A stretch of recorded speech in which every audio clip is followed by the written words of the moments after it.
¿Cuántos casados nos honran con su presencia el día de hoy? A ver, levanten la mano, por favor. A ver. Pero están con la esposa ahí al lado, ¿no? No. ¿Qué ha pasado?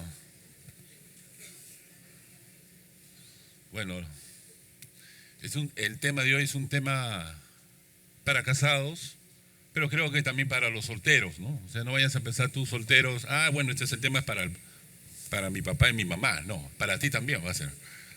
Sí, muy cierto, el énfasis es para una relación de casados, para matrimonios, pero también tiene un alcance para solteros y sobre todo que en la siguiente semana se va a tratar un tema específicamente también para los solteros. O sea que no te escapes, también hay para ti. Y doy gracias al Señor porque la palabra de Dios resulta siempre relevante, importante en estos tiempos. Al abordar temas destinados a fortalecer la relación matrimonial, nos sumergimos en aspectos cruciales como los roles y responsabilidades, las finanzas, la comunicación, la resolución de conflictos. Sin embargo, uno de los temas que a menudo se pasa por alto desde el púlpito es la sexualidad dentro del contexto del matrimonio. En esta ocasión, exploraremos este aspecto vital de la relación conyugal y su importancia en el diseño divino. El mundo hoy por hoy se ha adueñado del sexo. Creen tener el derecho de definir el sexo, incluso de redefinirlo las veces que considere oportuna. El mundo, a través de la sociedad moderna y posmoderna, suele abordar el tema del sexo desde diversas perspectivas. La sociedad moderna tiende a enfocarse en la sexualidad como una expresión de la libertad individual y placentera, mientras que la sociedad posmoderna amplía este enfoque en reconocer una diversidad de identidades y orientaciones sexuales. En ambos contextos, el sexo a menudo se promueve como un aspecto importante en la vida humana, pero separado de su contexto original de compromiso y fidelidad dentro del matrimonio. Para la iglesia, el sexo ha sido un tema tabú, ¿no? Y la iglesia no puede y no debe ser silenciosa con cosas que Dios es muy claro, es muy clarito. Fue Dios quien instituyó el matrimonio entre un hombre y una mujer como el único ámbito para la relación sexual. En Génesis capítulo 2, versos 24, dice, ¿no? Serán una sola carne. A Dios le importa el sexo. Él lo creó, Él lo diseñó, Él lo instituyó en el ámbito del matrimonio. Y frente a la fuerte distorsión a la que estamos metidos en esta sociedad que trata de inculcar en nuestras mentes un concepto distorsionado, una versión falsa del sexo, debemos ver a la luz de su palabra qué nos dice Dios con respecto a las relaciones sexuales. Y Pablo en el capítulo 7 va a hablar cuál es el lugar del sexo en el matrimonio. Y este pasaje nos va a presentar 5 principios en las relaciones sexuales. Y con el propósito de que podamos entender correctamente cómo ha de ser el sexo y quiénes deben estar exclusivamente desarrollando esta práctica. No sin antes, como siempre, buscando la dirección del Señor en este tiempo. Acompáñame, por favor, con unas palabras de oración. Padre Celestial, en esta mañana te damos las gracias, mi Dios, por darnos la oportunidad de estudiar tu palabra, encontrar un tema que resulta relevante, oportuno en estos tiempos, Señor. Cuando vemos, Señor, cómo la sexualidad, el mundo lo ha distorsionado, lo ha deformado completamente y lo vemos incluso como algo malo. Pero queremos ir a tu palabra y que tú realmente nos des la luz de tu verdad, y nos muestre con claridad el aspecto de la sexualidad, Señor, a través del matrimonio. Bendícenos con tu presencia en los méritos de Cristo Jesús. Amén.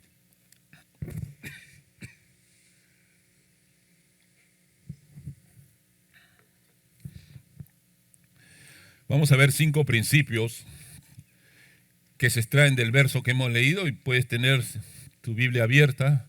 Si estás en el app, no te distraigas, mantente ahí en el estudio. Vamos a ver el primer principio, el principio de exclusividad. Dice el verso: en cuanto a las cosas de que me escribisteis, bueno le sería al hombre no tocar mujer, pero a causa de las fornicaciones, cada uno tenga su propia mujer y cada una su propio marido. De una manera, el pasaje ya nos está dando, digamos, a luz el principio. Dice la carta, ¿no? En cuanto a las cosas que me escribisteis. ¿A quién está escribiendo Pablo? A la iglesia de Corinto. Pero ¿quién había escrito a Pablo? Era la iglesia de Corinto, ¿no? Habían escrito a Pablo, y Pablo va a responder a ciertas preguntas, cuestiones, desde el capítulo 7, desde este capítulo hasta el final de este libro, capítulo 16. Va a responder algunas inquietudes, preguntas sobre temas relacionados con el matrimonio, con el celibato, la adoración de ídolos, etc. O sea, la serie continúa. Vamos desde hoy Pablo va a empezar a responder esa carta. Y Pablo comienza abordando el tema del matrimonio y la sexualidad de una manera directa. Él dice: en cuanto a las cosas que me escribiste, toma lo que ellos han preguntado. Pablo, te escribo esta carta. ¿Es bueno al hombre, le sería bueno no tocar mujer? Y él lo vuelve a remencionar, ¿no? En cuanto a estas cosas que me escribiste, ¿bueno le sería al hombre no tocar mujer? Era una frase que él tomó de esa carta. Y Pablo, para suavizar, como dicen algunos comentaristas, para no ser brusco en la expresión, no ser ofensivo y muy directo, él usó un eufemismo, ¿no? No tocar mujer. Pero realmente lo que se está refiriendo en su raíz original, lo que está diciéndole a Pablo es no unirte sexualmente, no tener relaciones sexuales. Ahora, Pablo no está diciendo que le sería bueno al hombre no casarse. Como por ahí, yo una vez escuchaba a los solteros, ponían unos solteros, bueno, Pablo dice ahí, ¿no? Bueno, no tocar mujer. No, Pablo lo que está diciendo aquí es no tener relaciones sexuales, dice, ¿no? Bueno es no tener relaciones sexuales. Pablo no está diciendo que le sería bueno al hombre no casarse. Pablo tampoco no está defendiendo el celibato como una condición más espiritual que el matrimonio.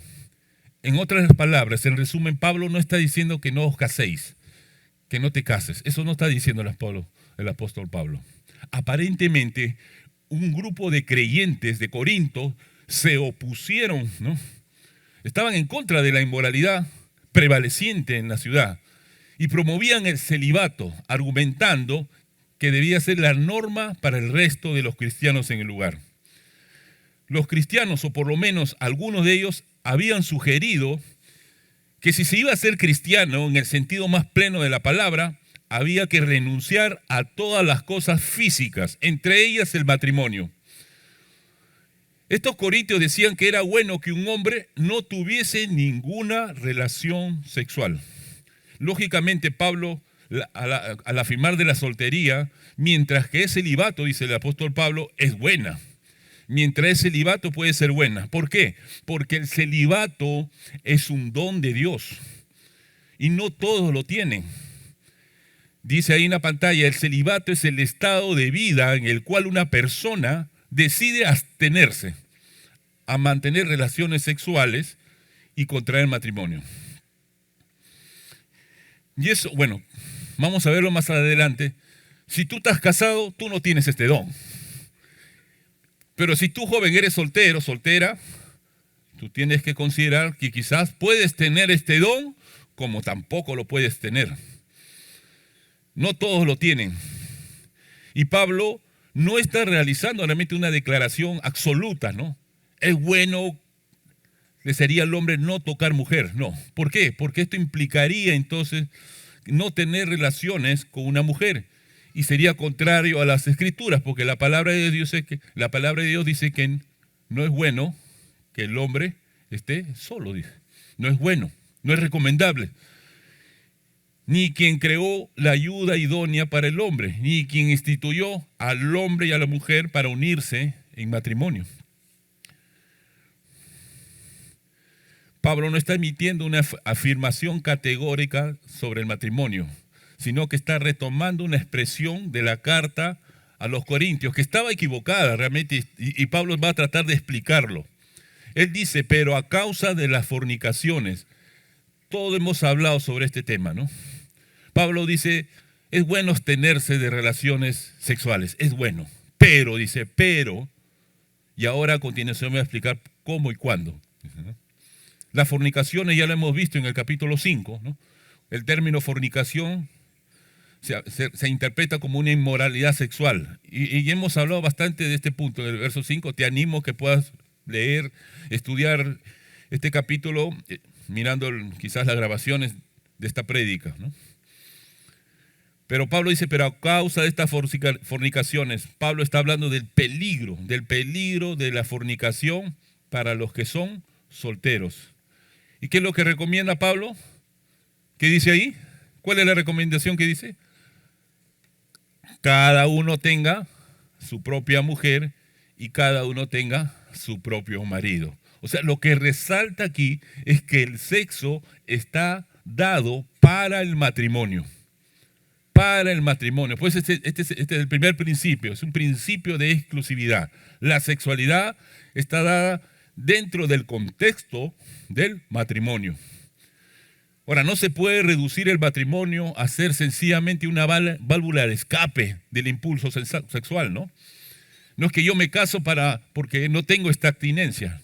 No es la razón por la cual nosotros nos contraemos nupcias.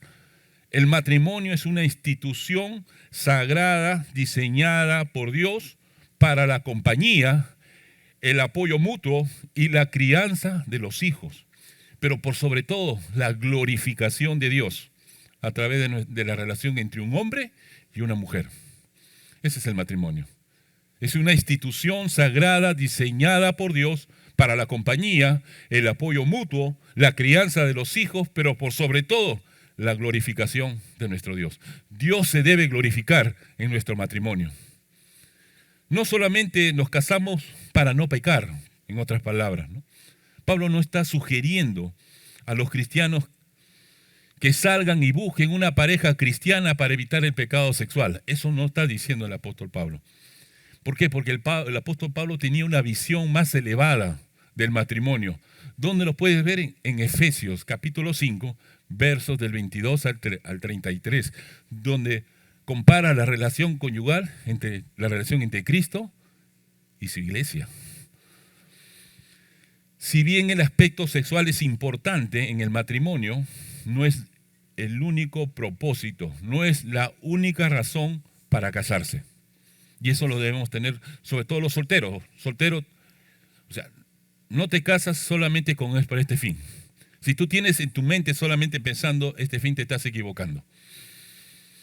Como pastores, no celebramos matrimonios sin una preparación adecuada.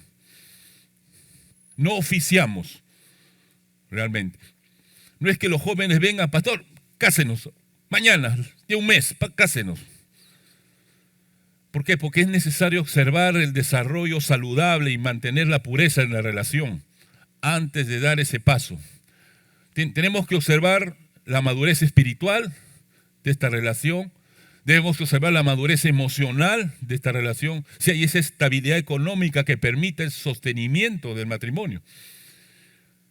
Nosotros no celebramos matrimonios para corregir una situación pecaminosa.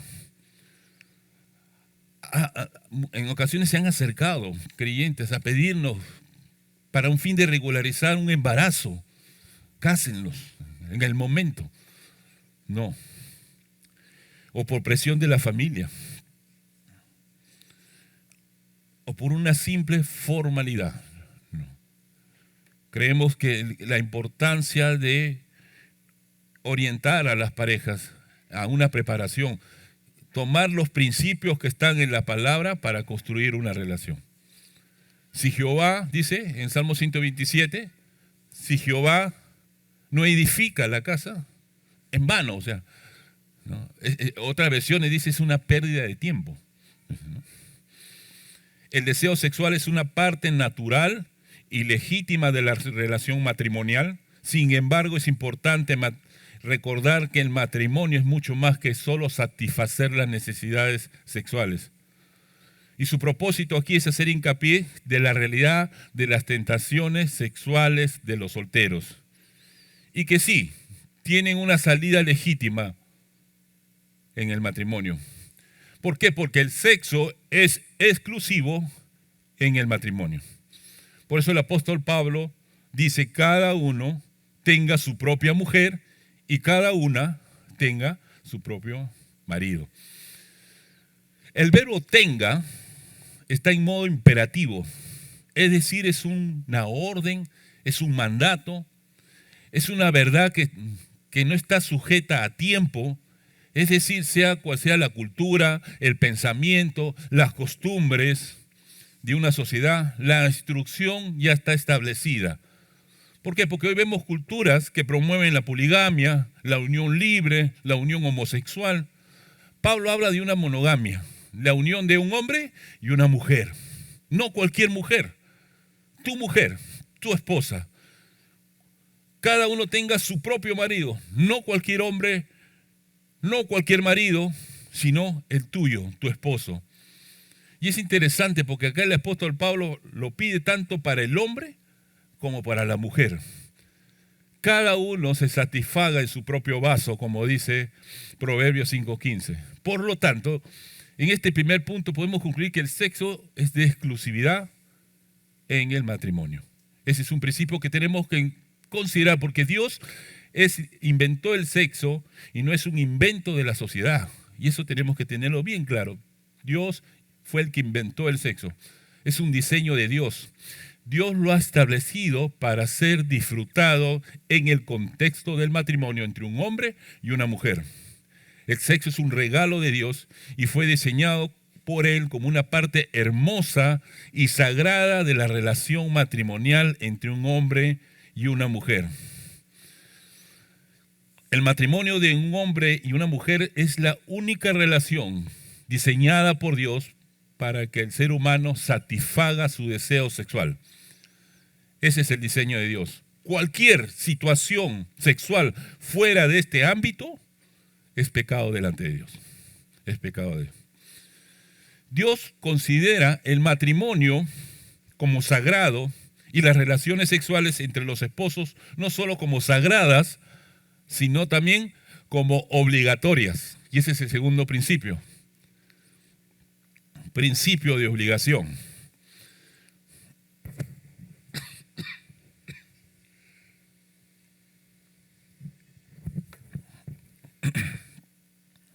Verso 3.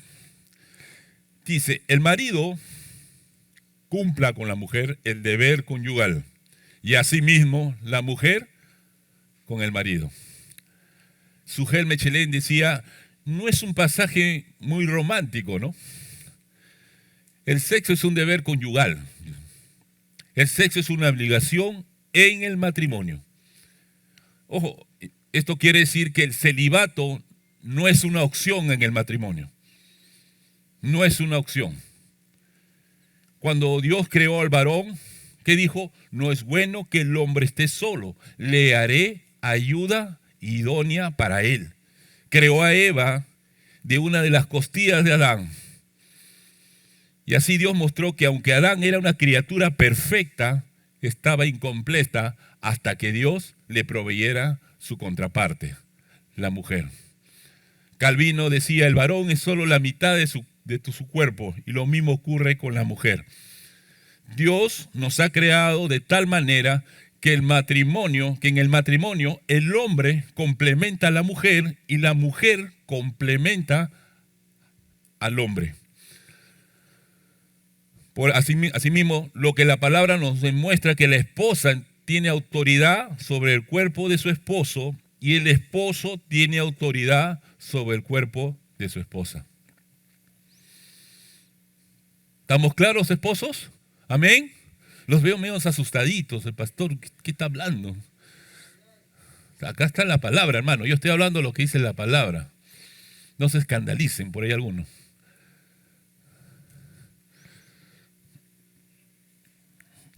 Algunos creyentes de Corinto pensaban que la abstinencia total era espiritualmente superior.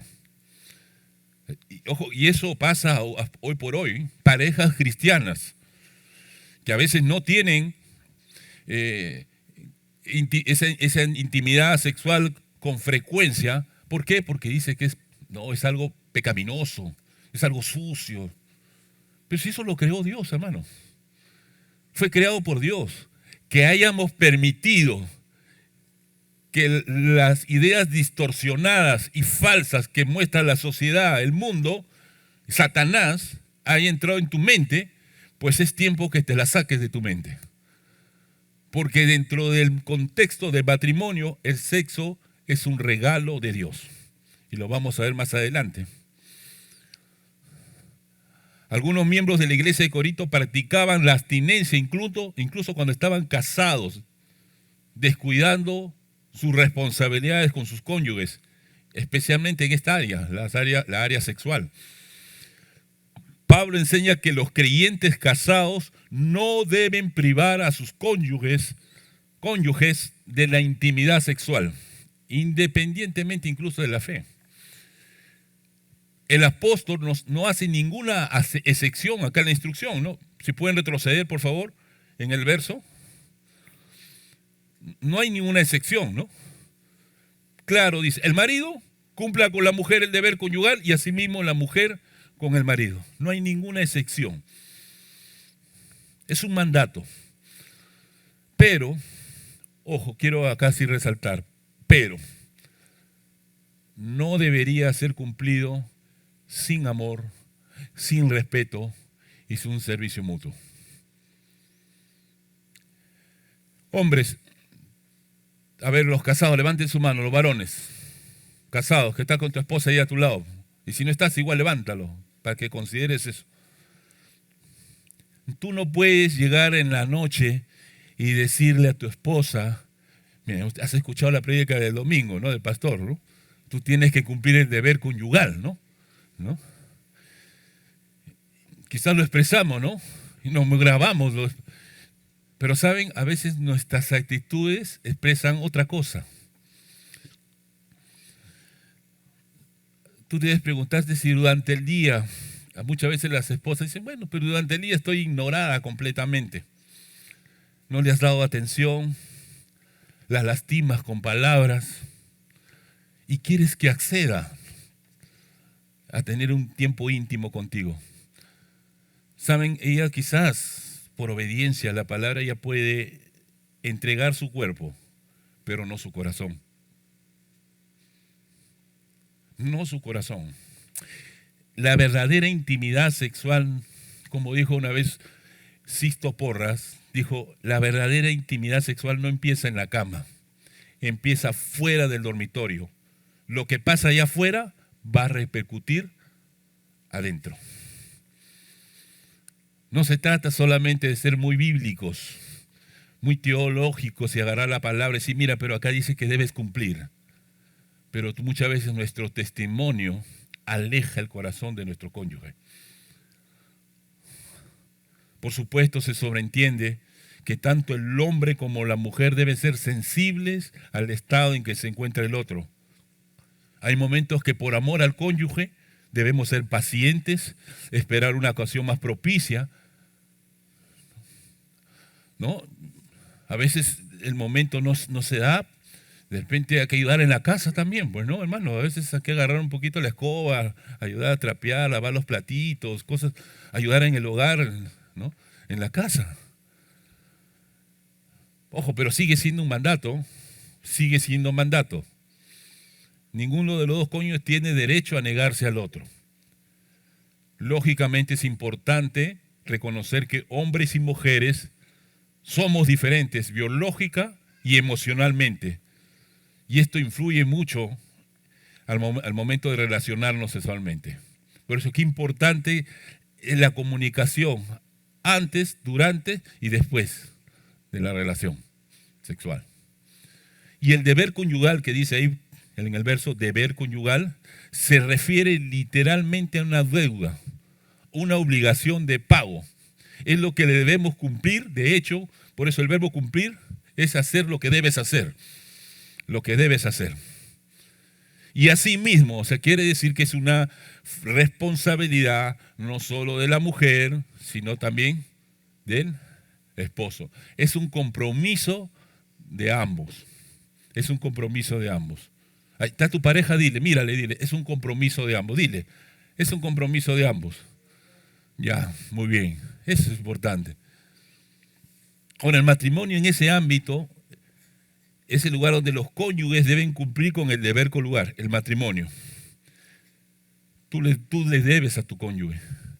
Si es un deber, es una obligación que Dios establece para el matrimonio. Y si no lo haces, si no lo cumples con el deber conyugal, siendo establecido por Dios, estás pecando contra Dios. Obviamente, vuelvo a repetir, hay situaciones que debemos comprender.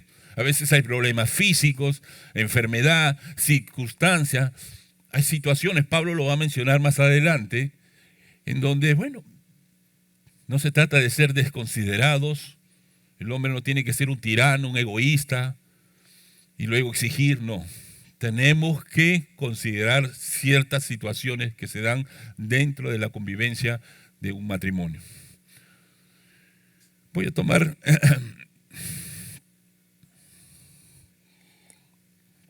Ya se me va la voz. Voy a tomar... Estoy un poquito congestionado, me está saliendo ya el barítono. Bueno, voy a tomar, varones. Tienes que, como dice el pastor José Cabanillas, tienes que luchar por tu bendición, ¿no?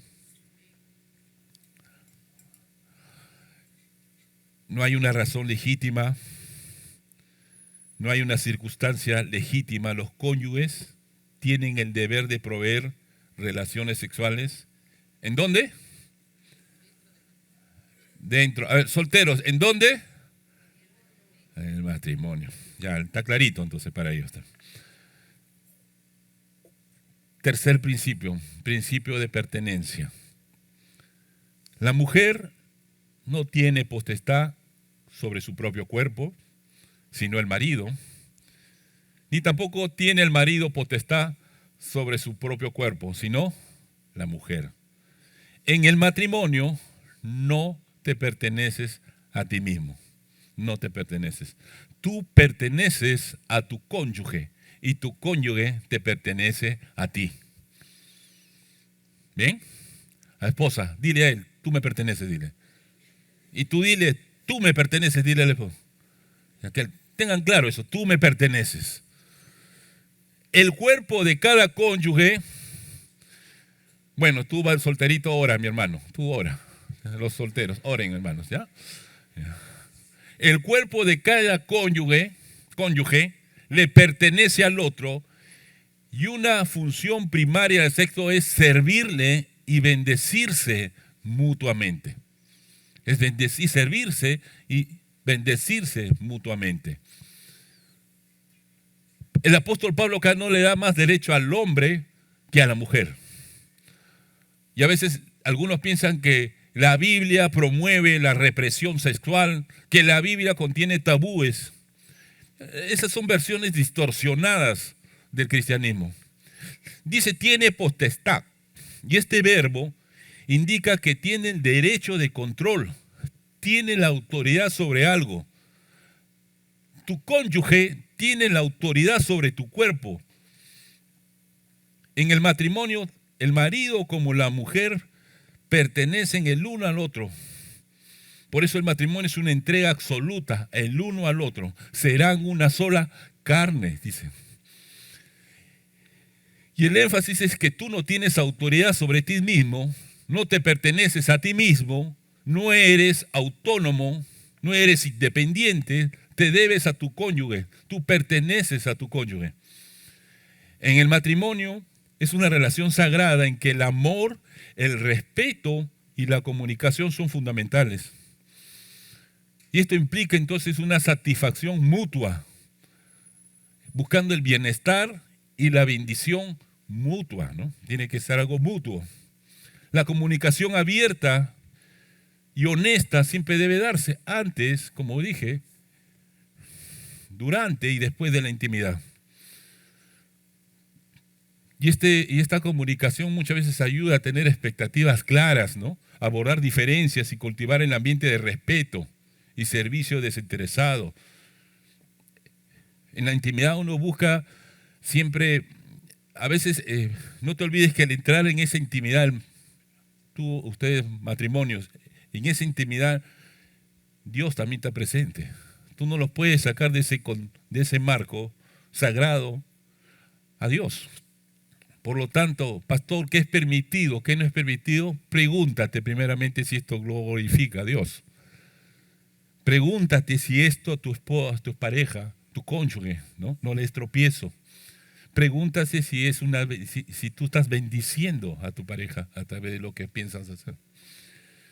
La comunicación abierta y honesta va a ayudar a que la intimidad de la relación, en la relación sexual de matrimonio, sea realmente una bendición.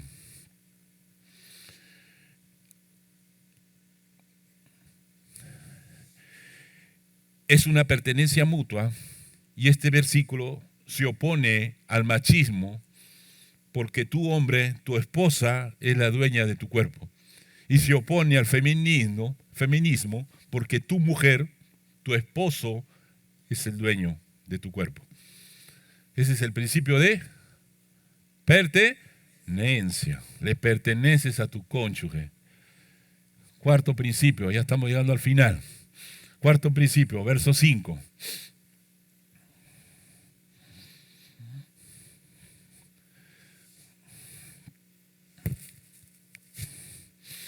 No os neguéis el uno al otro, a no ser por algún tiempo de mutuo consentimiento, para ocupados sosegadamente en la oración. Y volved a juntaros en uno, para que no os tiente Satanás a causa de vuestra incontinencia, dice. El sexo en el matrimonio es una protección frente a la tentación. Y Pablo ordena, no os neguéis, que expresa la idea de no privarse en el contexto del matrimonio. Y el verbo es un verbo imperativo, es decir, es un mandato. Se refiere a evitar que alguien disfrute de algo que en realidad le pertenece. Es evitar que tu cónyuge disfrute de lo que a él le pertenece por derecho. Si cada uno pertenece a su cónyuge, si tu cónyuge pertenece a ti, y cuando tú privas a tu cónyuge de tener relaciones sexuales, le estás quitando lo que le pertenece. Y es el mismo verbo que se emplea en el capítulo 6, versos 7 y 8, cuando el apóstol aborda el tema de los pleitos, la palabra defraudar, ¿no? Tiene el énfasis de dejar de privarnos el uno al otro y dejar de negarnos el uno al otro. Y es triste realmente, porque cuando tú la evitas, tú varón, a veces cuando tú evitas, ¿no?, tener esos tiempos con tu pareja, con tu cónyuge, sutilmente estás mandando un mensaje, sutilmente. Tú ya no me atraes, veo en ti algo malo, ya no te deseo sexualmente, y muchas veces lastimamos el corazón de nuestros cónyuges. Podemos llegar a negarnos cuando caemos en prácticas de inmoralidad sexual, como lo es, por ejemplo, la pornografía, que no produce intimidad, pero sí adicción. No produce intimidad, pero sí adicción. Las relaciones sexuales nunca deben practicarse también como una especie de soborno, ¿no? Una especie de recompensa. Tampoco retenerse a modo de amenaza, a modo de castigo, ¿no? Y esto quizás también no lo quiero dar solamente a los esposos, también a las esposas, ¿no? Para equilibrar el mensaje. Esposas, discúlpeme esta expresión, en esta área ustedes quizás tienen, como dicen, la sartén por el mango, ¿no? Y a veces algunas buscan aprovecharse a fin de tener un beneficio, ¿no? ¿No? ¿Quieres tu bendición? Bueno, en la tienda vi un lindo vestido. ¿Quieres tu bendición? ¿No? Pero ¿saben? La Biblia dice algo, mi pueblo perece porque les faltó conocimiento. A veces la ignorancia de saber, de conocernos, podemos dejar vulnerable a nuestra pareja. Hay necesidades que legítimamente solo pueden ser atendidas por el cónyuge.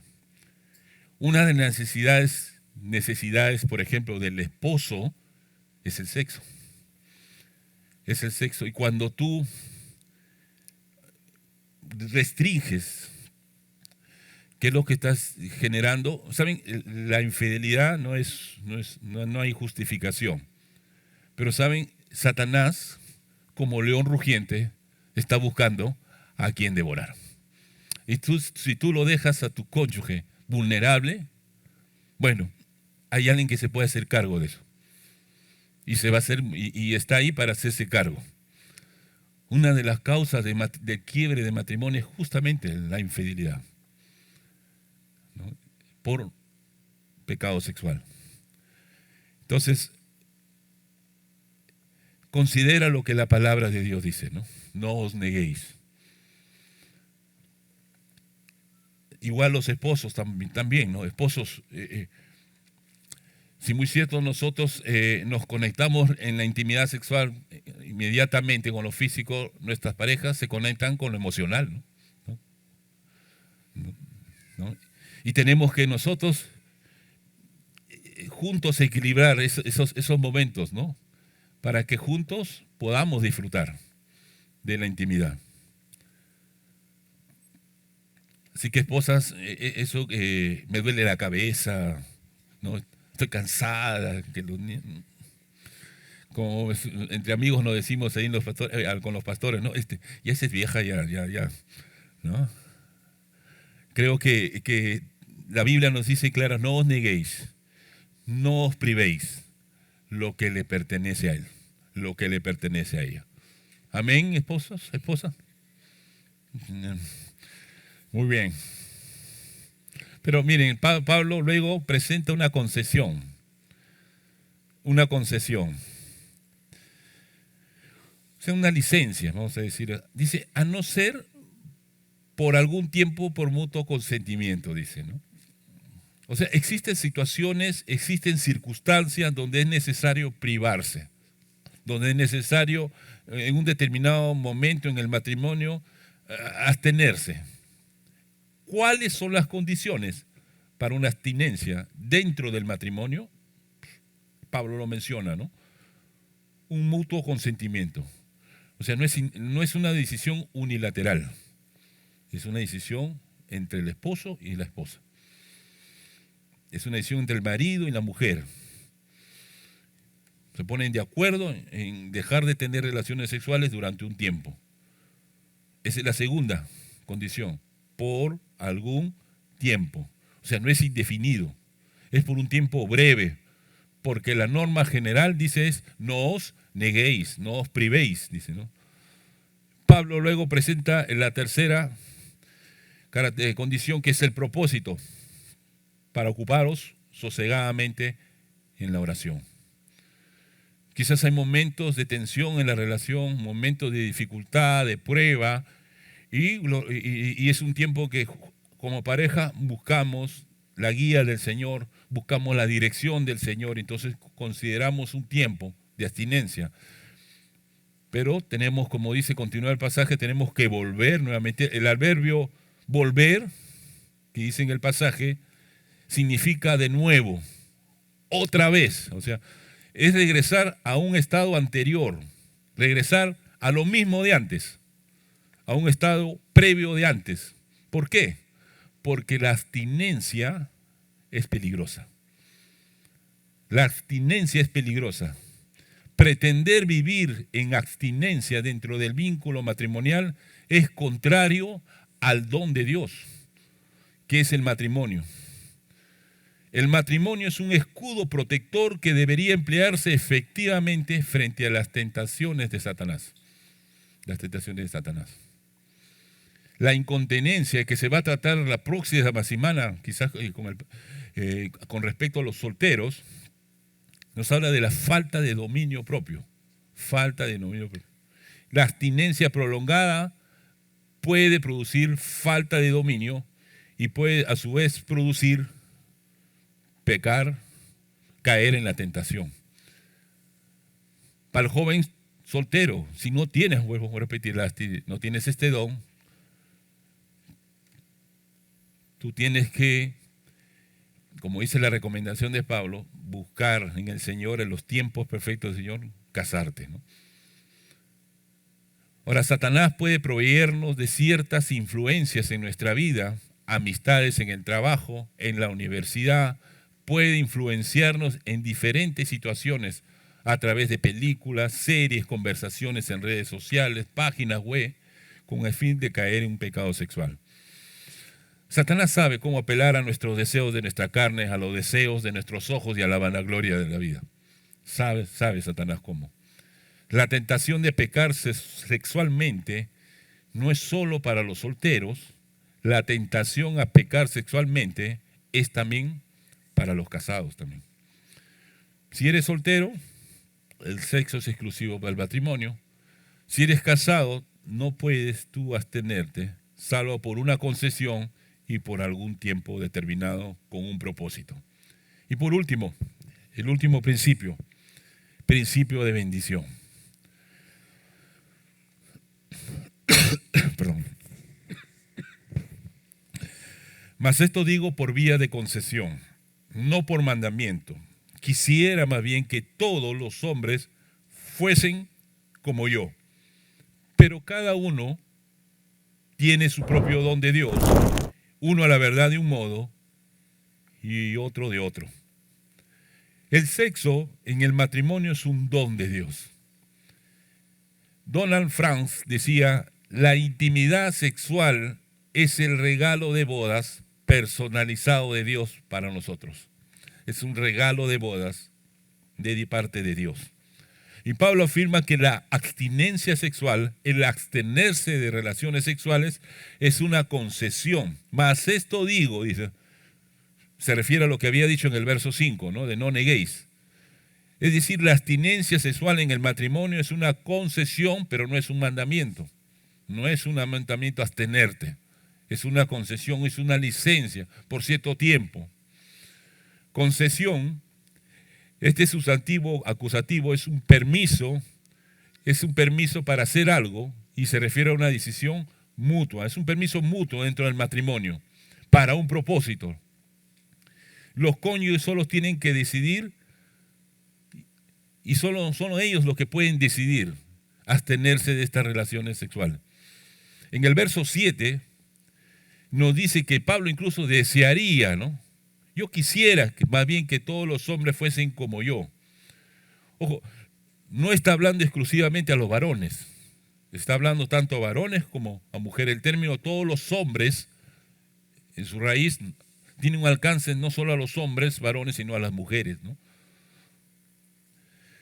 Cada uno, dice, tiene su propio don. Y este término habla de un favor de Dios. Es algo que Dios te concede, es algo que Dios te da, es una dádiva de Dios. Es algo que Dios concede a esa persona. Es un regalo de Dios. Dios da la capacidad de vivir de una determinada manera. A uno, como dice, a la verdad de un modo, solteros, y otro de otro, casado. Dios le da a cada uno esa capacidad para vivir, bien en la soltería o bien como casado. Es interesante, ¿no? Porque hay dos maneras de vivir. Puedes vivir en soltería, teniendo la abstinencia sexual, o puedes vivir casado, como un don de Dios. No hay otras opciones tampoco, no hay otras opciones, son los dos. Puedes vivir soltero o puedes vivir casado. Ambos son dones de Dios. Por tanto, el casado no puede decir soy más espiritual que el soltero. Tampoco el soltero puede decir soy más espiritual que el casado. El matrimonio es una condición bendecida por Dios, pero también el soltero, su condición también es una condición bendecida por Dios. Si estás casado, este pasaje nos enseña que no debemos negarnos como cónyuges. No debemos privarnos. No debemos defraudarnos, que nos pertenecemos. Pero si tú eres soltero, debes guardarte puro hasta que llegue ese día, en que el Señor permita tú puedas casarte y tener relaciones sexuales en el ámbito que Dios diseñó para tenerlas, ¿no? Cualquier otro tipo de deleite, de disfrute, de práctica sexual, al margen de tu cónyuge, Pablo lo dice bien claro, es inmoralidad sexual, es pecado delante de Dios. Quiero terminar con estas dos frases. El matrimonio y la sexualidad, si me ayudan en pantalla, por favor, son hechos preciosos de Dios, que deben ser valorados, protegidos y honrados dentro de los principios establecidos en su palabra.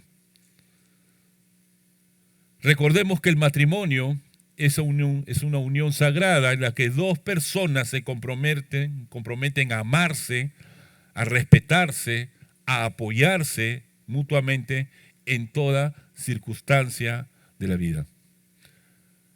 A los casados, que realmente la gracia de Dios nos guíe realmente, hermanos, nos fortalezca en este viaje matrimonial, recordando que Cristo siempre debe ser el fundamento de nuestro amor, debe ser el fundamento de nuestro matrimonio. Amén. Acompáñame con unas palabras de oración.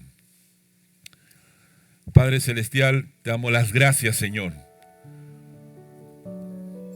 por darnos instrucciones claras, Padre, acerca de la relación sexual dentro del contexto del matrimonio. Cada uno de nosotros tenemos responsabilidades que debemos hacerlas con amor, Señor, con un corazón siempre mostrando un corazón de servicio, Señor, y de bendición. Lo que tú diseñaste, creaste, Padre Santo, como dice tu palabra, fue bueno. El mundo lo distorsionó. Perdónanos si hemos tenido un concepto distorsionado, deformado acerca de este punto importante que hemos tratado hoy. Como matrimonios, ayúdanos, Señor, realmente a desarrollar todas las áreas en nuestro matrimonio para que nuestro matrimonio siempre sea un matrimonio que te honre y te glorifique. En Cristo Jesús oramos así. Amén. Gracias.